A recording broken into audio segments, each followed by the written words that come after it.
అమ్మా భవానీ లోకాల నేలే ఓంకార రూపమమ్మా, తల్లి నీ మహిమల్ని చూపవమ్మా.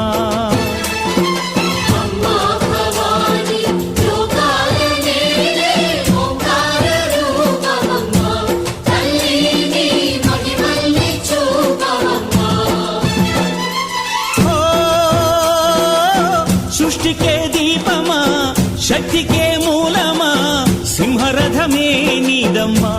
అమ్మ దుర్గమ్మ భక్తులను దీవించుమా.